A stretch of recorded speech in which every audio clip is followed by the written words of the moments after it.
Assalamualaikum, halo sahabat pembelajar. Perkenalkan, nama saya Arini Putri Ayuni Tias dari Bimba Unit Pringgodani. Di sini saya akan menjawab tugas video 2. Yang soal pertama yaitu dasar hukum dalam menerapkan metode Bimba. Dasar hukum dalam menerapkan metode Bimba adalah ketentuan yang dipakai atau yang dapat dipahami tujuannya dan menjadi landasan dalam menerapkan metode Bimba, dan akan memiliki dampak jika tidak dapat dipahami atau diterapkan dengan baik. Ada 2 dasar hukum dalam menerapkan metode Bimba. Yang pertama yaitu ada hak anak. Yang kedua ada teori belajar dalam psikologi pendidikan. Hak anak ini terdapat di UU RI nomor 23 tahun 2002 tentang perlindungan anak. Yang kedua ada teori belajar dalam psikologi pendidikan, yaitu teori behavioristik yang digagas oleh Edward.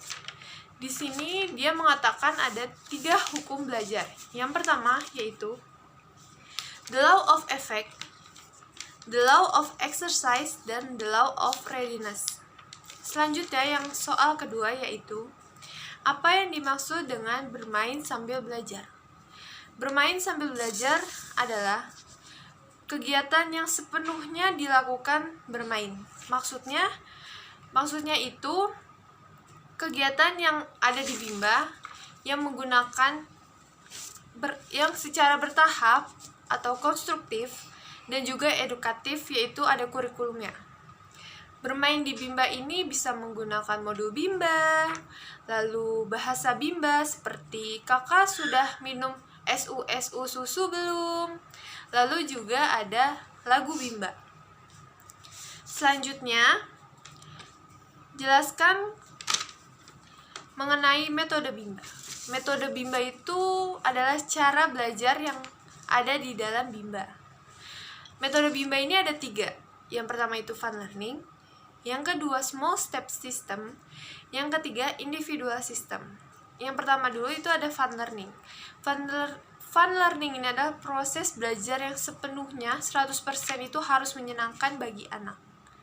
Yang kedua ada small step system, yaitu proses belajar yang dilakukan sesuai dengan kemauan dan kemampuan anak. Jadi kita harus menyesuaikan dengan kemampuan masing-masing anak.